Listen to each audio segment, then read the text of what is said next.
अस्सलाम वालेकुम। आजशिक یو ډیره خطرناکه بیماری ده خو قابل علاج بیماری ده. دې ته په انګلیش کې سیپلس ویل کېږي او اکثر زنانو او نارینو ته بیماری لګي. د دې په خورېدو کې چې کوم وجې دي درې غټې وجې دي. ګوره یو خو غیر محفوظ جنسي عمل دی. کم انسان د خپل وایف نه علاوه جنسي تعلق ساتي نو هغې ته آتشک بیماری لګي. دغسې د دې مریض سره ټچ کېدل چې کوم ځای متاثره وي د هغې مواد لګېدلو سره هم دا منتقل کېږي یو بیمار کس نه صحتمند کس ته. دغسې د انجکشن استعمال چې کوم کس ته انجکشن ولګي او هغه سیرنج صحتمند کس ته په هغې باندې انجکشن ولګي یا د وینې انتقال یعنی هغه مریض چې کوم دی هغه صحتمند کس له وینه ورکړي نو دې سره هم دا بیماري منتقل کېږي. کوم زانه پریګننټ وي او هغه متاثره وي د دې بیماري نه نو هغه متاثره زانه نه هغه مور نه خپل ماشوم ته هم دا بیماری چې کوم آتشک ته دا منتقل کیږي دا سیپلس. نو دا ډیر زیات شدید علامات وردي. په علاماتو کې ګوره یو خو په خوله باندې دانه راوخیږي یا چې کوم د انسان اعضای مخصوصه دي په هغې باندې دانې راخیږي بیا هغې نه یو قسم له مواد خارجیږي نو دا د آتشک علامات دي. په دویم مرحله کې بیا داسې وشي چې په ټول بدن باندې سرې یا خړې دانې راوخیږي مرۍ خرابه شي تروټ انفیکشن وشي تبه وي ورسره ستړی ستړی کېږي انسان بدن دردونه کوي ویښته ورسره پریوځي نو دا ټول علامات چې کومې دا آتشک دي. دا د دوه مرحلې شي. درې مرحله داسې ده چې علامات نه ښکاره کېږي. دا کوم علامات چې ما ذکر کړه دا ښکاره نه وي خو بیماري پټ په پټه پوشیده طور باندې بدن کې موجوده وي. دا چې کله خپل شدید حالت ته ورسي د علاج ونشي په وخت باندې تشخیص ونشي نو یو خو انسان ته فالج کېدی شي انداپن راتلی شي نظر ورسره تلی شي او مازغه چې کوم دی هغه ورسره داسې انسان لیونتو طرف ته تلی شي. مطلب دومره شدید حالت چې کوم دی د دې بیمارۍ علاج نشي نو دا بیماریانې انسان ته راپېښېدی شي. بل بانجپن ورسره کېدی شي چې کوم نارینه زنانه واده کړي وي دا مسله ورته وشي نو هغې د بې اولادۍ ښکار کېدی شي.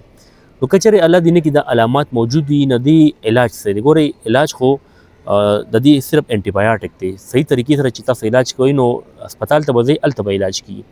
یو څو هومیوپیتھک دوايان درته ښیم هربل چې هغې سره تاسو ته ریلیف میلاویدی شي له اونې تکلیف مو راکمیدی شي. باقي د دې علاج به تاسو هسپتال کې کوئ انټي بایوټک باندې دې علاج کېږي او بهتر طریقه دا ده چې تاسو صحتمند یې نو دې نه بچ کېدو کوشش وکړئ. غیر فطري جنسي تعلق مه ساتئ. خپل کور والا پورې محدود شئ او بهر تاسو خپل جنسي تعلق مه ساتئ او خپل کور والا پورې چې تاسو محدود یې نو هم تاسو غیر فطري تعلق غیر فطري عمل مه کوئ چې کوم د الله احکام دي هغې مطابق تاسو کوروالی یا جنسي تعلق ساتئ.